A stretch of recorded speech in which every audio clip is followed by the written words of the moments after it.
जय जगन्नाथ मुझे श्रीमंदिर सिंहद्वार निकट में गोटे दृश्य देखा मिली नीलचक्र जो बाना बंधा जाए से बाना को गोटे चिल नहीं पड़ी अनेक समय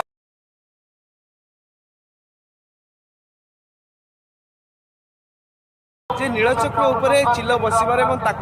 समस्त मध्य गोटे प्रश्न आए जे कौन अशुभ संकेत आम सीधा सड़क आलोचना करवा आम सहित अच्छा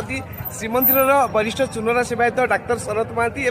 प्रतिदिन से श्रीमंदिर चूड़ा को जाता नीलचक्र में महाप्रभुंर बाना बांधि था आलोचना करवा भाईना कौन कहे गोटे भिजुआल आम देखुचे जे श्रीमंदिर चूड़ार जो नीलचक्र बाना तार दिहरु चिल गोटे बाना नहीं पड़ेगा किए गला जना पड़ा नहीं तो आपको नहीं गोटे प्रश्न आछी प्रकृत में किसी अशुभ संकेत रही कि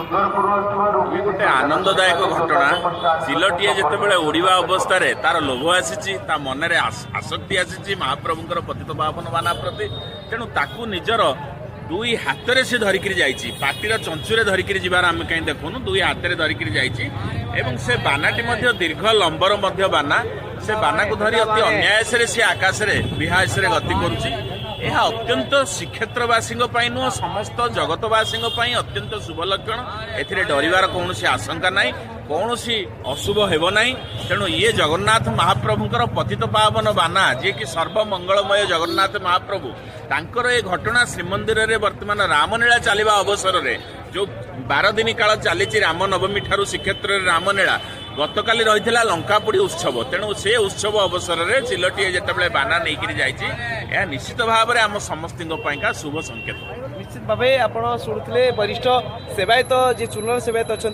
जे समस्त मन गोटे प्रश्न आए जदि नीलचक्र उपर चिल बसुची ताली ये गोटे अशुभ संकेत किंतु वास्तव में आम समस्ते जानिले जे कौन अशुभ नुहे महाप्रभु गोटे शुभ संकेत दे था सीपर नीलचक्र जो बाना बंधा जाइए जो चिलटी नहीं जाइए सी कौन अशुभ संकेत नुहे सी गोटे शुभ संकेत तेणु ए समस्त आम निवृत्त रहा श्रीमंदिर सेवायत मैंने जहाँ कहते कथा मानवर आवश्यकता रही महाप्रभु विश्वास रखार अच्छी आम समस्ते महाप्रभु पाखे समर्पण हवा और महाप्रभु प्रार्थना करवा सारा विश्वर केमती मंगल हो सारा देशर मंगल हो आम राज्यर मंगल हो जय जगन्नाथ।